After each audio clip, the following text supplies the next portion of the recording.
跑步咧嘅人咧，就真係好明顯呢樣嘢係有幫助嘅。係，即係我以前咧係唔覺嘅。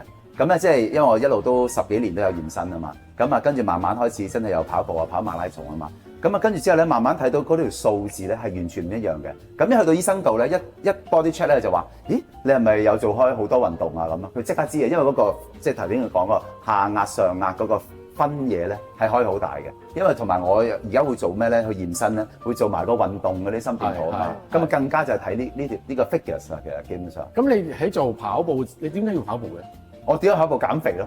減肥。但係你減肥，即係你減肥啦，跟住即係你慢慢當時係咁肥嘅。係啦，差唔多。